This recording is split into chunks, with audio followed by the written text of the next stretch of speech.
Today we've got some major news coming out of the WNBA, and trust me, this one's huge. The WNBA Players Association just announced they're opting out of their current collective bargaining agreement CBA, which was signed back in 2020. What does that mean? Well, they're asking for a lot more than they're currently getting: more pay, better facilities, improved travel conditions, and overall, a better deal across the board. They're basically saying, it's time to pay up. Before we dive deeper into what the players are demanding, let's set the stage with some context. Over the years, WNBA players have seen only modest salary increases. The current CBA brought some improvements, but nowhere near the level the players are asking for now. For example, back in 2020, the max salary a player could make was around $215,000. Fast forward to today, and it's barely increased, now capped at about $241,000 for Supermax players. Meanwhile, minimum salaries started at $57,000 in 2020 and will only reach around $66,000 next year. Compare that to what NBA players make, and you can see why the WNBA players feel it's time for a major change. Now, the WNBA Players Association isn't just asking for a bump. They're pushing for a 60 to 70% increase in pay, with some calling for million-dollar contracts for top players. But here's the tricky part. The current salary cap for an entire team is just $1.46 million. So if two players are on Supermax contracts, that leaves little for the rest of the team. Is that sustainable for a league that's still struggling to turn a profit?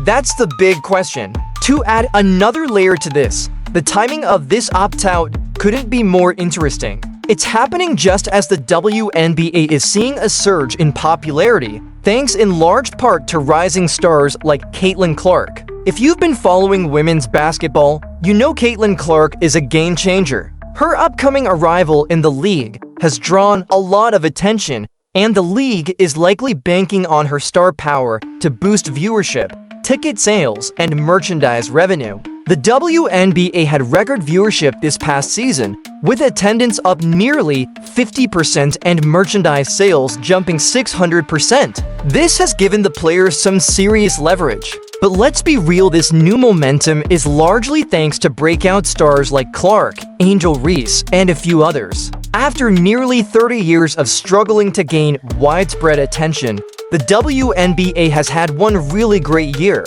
And now, the players are hoping to ride that wave into better contracts and a bigger piece of the revenue pie. The question is, can one breakout year justify such massive pay increases? That's what the league and players will be negotiating in the coming months. Another factor at play is the looming possibility of a work stoppage. If the players and the league can't come to terms on a new CBA by the end of the 2025 season, we could be looking at a lockout in 2026. A work stoppage could halt all the momentum the league has built up, and that's a risk both sides will need to weigh carefully. So, where do we go from here?